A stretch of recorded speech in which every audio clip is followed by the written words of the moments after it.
their lives for our country.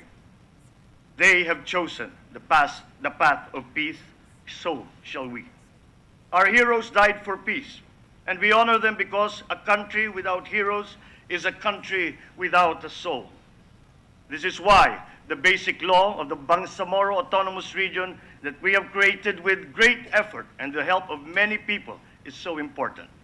Our heroes are best honored with deeds, not words, and there can be no greater honor than to finish the task for which they gave their lives, because in honoring our heroes, we honor the Philippines and all its diverse people. We should not, and we cannot fail them, Mr. President. I accepted the challenge and made a commitment to correct the many flaws of the original Bangsamoro Basic Law because I believe in peace. I recognize, as our people do, that this law is necessary to achieve that peace.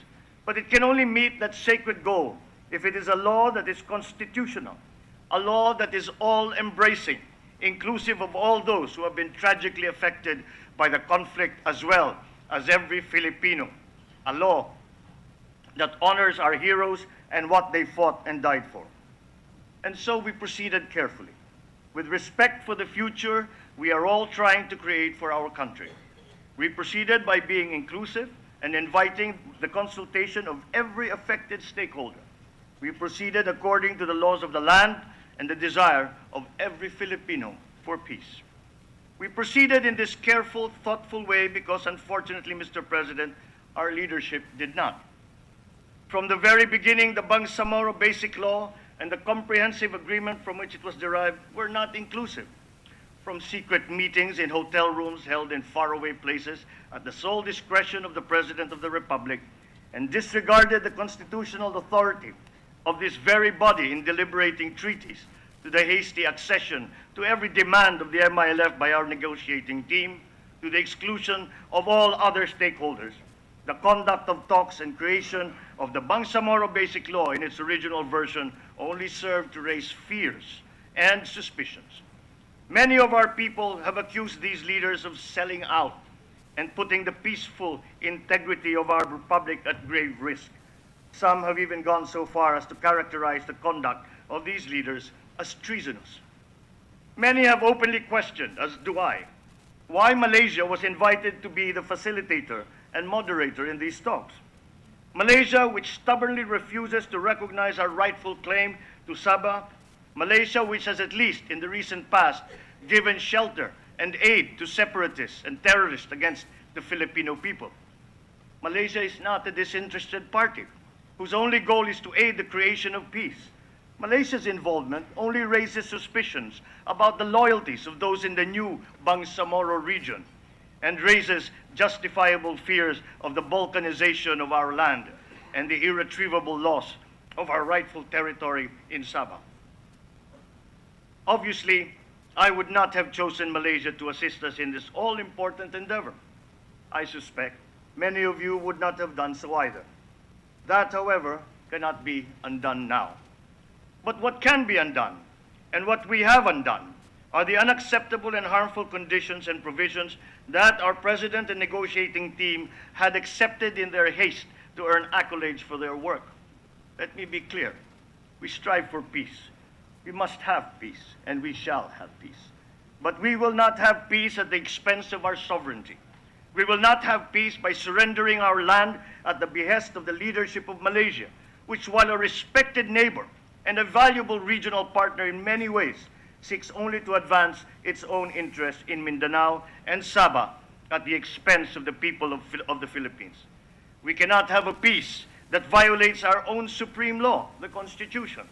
And we certainly will not have peace if it excludes even one of the many groups which have suffered through the long years of conflict and poverty that it has caused. Our version of the basic law for the Bangsamoro Autonomous Region fulfills the duty that we in this august chamber must fulfill, to protect the national interest of the Republic of the Philippines. It reserves to the national government those powers enshrined in our Constitution: the responsibility for national defense and internal and external security, foreign affairs, monetary policy, and management of the broader financial system, matters of citizenship and immigration, maintenance of the postal service, trade, customs, and tariffs, other than those responsibilities already granted to the region through RA 9054, and including the protection of intellectual property rights. The Basic Law addresses the first and most important prerequisite to peace, the definitive end to armed conflict, by providing an efficient, verifiable program of disarmament and demobilization, overseen by an independent monitoring body, and providing the needed financial and social assistance to former fighters to become peaceful and productive members of society. It renounces war as an instrument of policy and instead provides the governing structures and dispute resolution mechanisms needed to create a peaceful society managed through means that are morally and practically superior to armed conflict. It maintains the constitutional responsibility of the national government to maintain peace and order by making the Bangsamoro Police Force an integral part of the PNP, while encouraging and supporting the unique culture and social structure of the Muslim community. It clearly defines the rights of non-Muslim citizens of the Bangsamoro Autonomous Region, the traditional sultanates, tribal communities, and other indigenous peoples, and women, children, and otherwise disadvantaged citizens. Furthermore, while the Basic Law recognizes that changes and amendments may be necessary in the future, it preserves the supremacy of the Republic by making those changes subject to the approval of Congress. Another important way the national interest is defended, however, is by fulfilling, to the extent that our Constitution and national sovereignty can allow, the desires of the Bangsamoro people for meaningful autonomy. The people of the Bangsamoro Autonomous Region wish for the right of self-determination over their internal affairs. This law provides that right by establishing the local legislature, by granting authority to form necessary offices and agencies and departments, and most especially by providing the framework by which our Muslim fellow citizens in the Bangsamoro Autonomous Region can adhere to the unique principles of their faith by following Sharia law, managing Hajj and Umrah affairs for citizens from the Bangsamoro Autonomous Region, and establishing a system of Islamic finance, amongst others. These rights and privileges are equitably extended to non-Muslims and tribal people as well, with provisions made for the fair representation of the sultanates and their tribal organizations in the parliamentary and other policy-making bodies. Likewise, inclusiveness of the Bangsamoro Autonomous Region and people within the Greater Republic is guaranteed by provisions for representation in the legislature, in the judiciary, and the administrative bodies of the national government. The Basic Law also provides a framework by which the rich natural resources of the region, which should and will primarily benefit its people, but rightly belong to all Filipinos, can be equitably shared. A fair share of national revenues, as the Constitution dictates, must be provided to local governments. It is also provided for to ensure that the Bangsamoro Autonomous Region is financially sound and able to provide adequately for all of its people. Key areas in which the region has chronically suffered from a lack of progress, for example, power generation and distribution, have been given special attention, with more flexibility granted to the local government to develop and regulate the regional infrastructure within the bounds of national laws and complementary local laws regarding environmental management, industrial safety, and standards and investments. These are the basic principles that were the guide to the writing of this substitute bill. Number one, the primacy of our Constitution, which every citizen is mandated to obey and defend, compels us to strike down any provision that is clearly in conflict with its letter and spirit based on our preliminary determination. Two, the autonomy of the constituent local government units of the Bangsamoro Autonomous Region, as defined in the Local Government Code of 1991 as amended, should not be diminished. This is aligned with our national policy of decentralization. Number three, the principle of checks and balances in all aspects of governance should be strengthened, because this is the main reason why the autonomous region in many ways has deemed to be a failure. Number 4, while we recognize that substantial funds need to be pumped into the Bangsamoro Autonomous Region for rehabilitation and development purposes, we should not overlook the fact that other regions and LGUs are equally in need of the same funding requirements. Hence, we risk an unequal distribution or allocation which could potentially sow the seed of discontent rather than unity amongst our countrymen.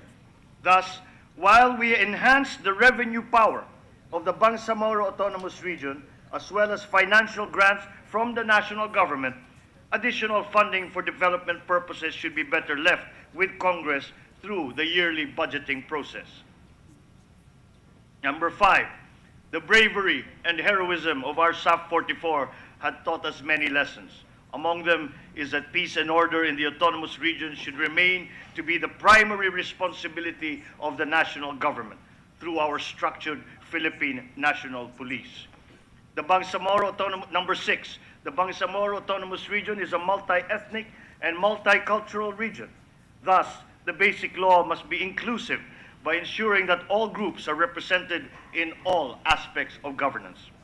Number 7, the history of armed struggle of a number of our Muslim brothers with the latest formation of the Bangsamoro Islamic Freedom Fighters, a breakaway group of the Moro Islamic Liberation Front, reveals that the struggle to establish a separate and independent state in that portion of our country remains a concern.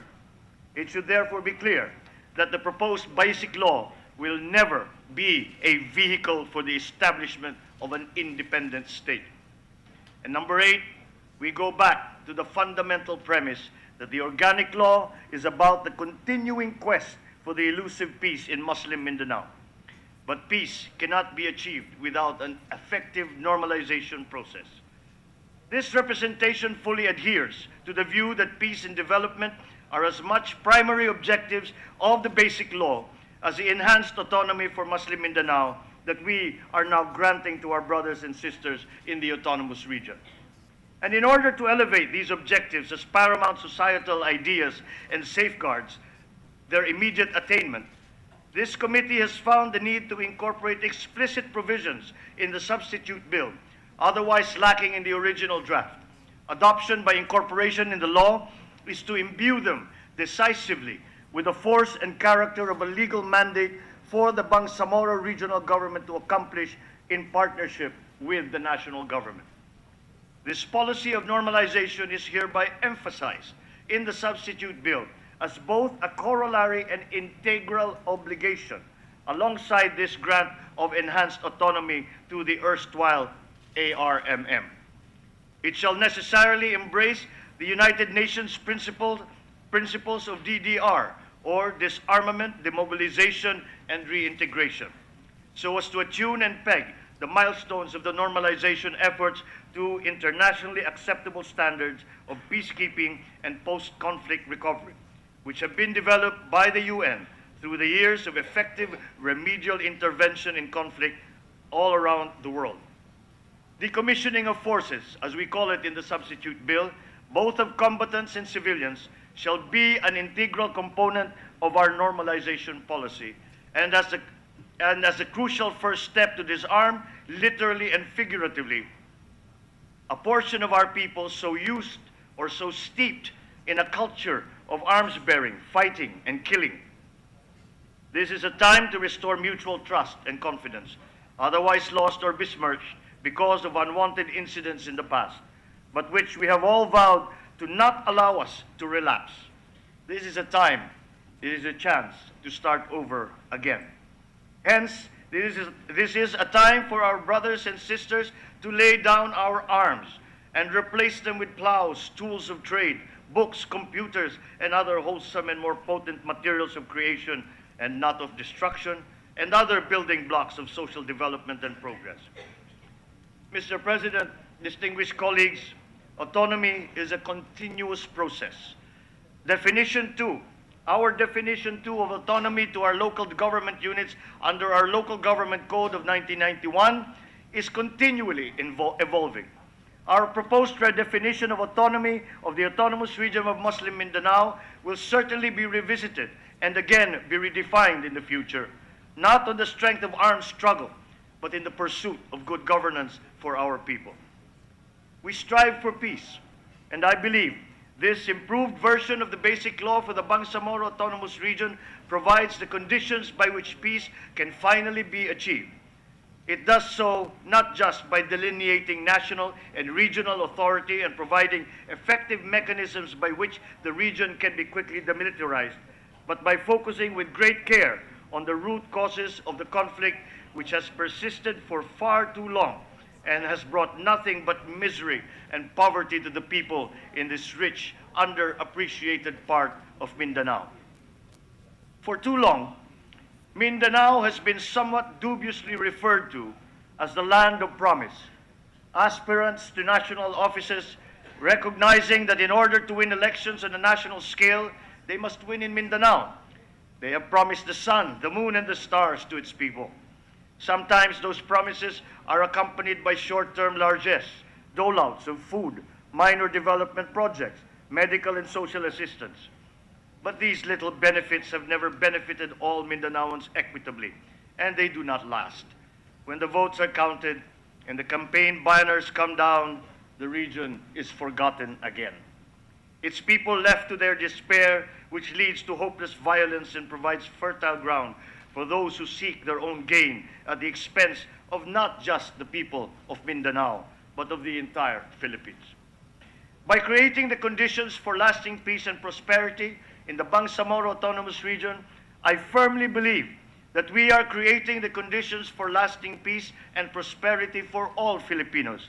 And it is in that spirit I have introduced the Basic Law for the Bangsamoro Autonomous Region for your learned deliberation. As the familiar saying goes, a rising tide lifts all boats. Our southern lands are rich in natural resources, rich in agricultural potential, and rich in the cultural and industriousness of its people. Some of our country's most beautiful natural features are located there, but for far too long, the beauty of that land, its wildlife, its people, have been isolated from the rest of the country and the rest of the world by a bitter and futile conflict. By striving for a just peace, one that is inclusive and all-embracing, we strengthen ourselves and the entire nation.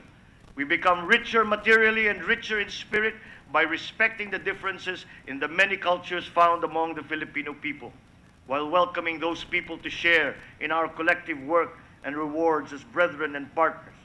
By striving for a just peace that spreads from Mindanao throughout the entire country, we create a bright beacon of hope and prosperity for our kindred in Sabah and bring a future in which our nation can be once again made whole and united just that much nearer. Peace is the first step on an endless golden road to the future. Peace leads to order, which leads to progress, which leads to prosperity and dignity for all. Peace is in the soul of our nation. It is what our heroes, the brave SAP 44, and so many before them fought and gave their last breath to achieve. We must not fail them. We must not fail those they left behind. We must not fail ourselves. We must have peace, and we shall, through the Basic Law that we begin deliberating today. We stand now at a crossroads. Let us choose the right path, the only path, the path of peace. May God bless our work, and may God bless the Philippines. Mr. President, distinguished colleagues, the Committees on Local Government, Peace, Unification and Reconciliation, and Constitutional Amendments and Revision of Codes are presenting to you Senate Bill number 2894 under Committee Report number 200 for the consideration of the Senate. Thank you, Mr. President. Thank you, Senator Marcos. The Majority Leader is recognized. Mr. President, we thank Senator Marcos, and to give our colleagues enough time to formulate their questions in the period of interpellation, I move that we suspend consideration of Senate Bill number 2894 under Committee Report number 200. Consideration of the motion is suspended. The Majority Leader may wish to recognize our visitors from the Peace Panel, both from the MILF and the Government Panel, or present here. Mr. President, I do not have all the names with me right now, but may I just recognize, of course, Secretary Deles, Secretary Dallas is recognized. Chairperson Ferrer, Chairperson Ferrer is recognized. Chairman Iqbal, Chairman Iqbal, and the numerous Christian and Muslim organizations represented by their different officers. To our Muslim brothers and sisters, we greet them and acknowledge their presence and greet them with Assalamu alaikum, or peace be with them, Sir President. thank you, Senator, the Majority Leader. Please proceed. Sir President, I move that we transfer Senate Bill number 2898 under Committee Report number 202 from the calendar for ordinary business to the calendar for special orders. Any objection? Hearing none. Senate Bill 2898 is transferred from the calendar for ordinary business to the calendar for special orders.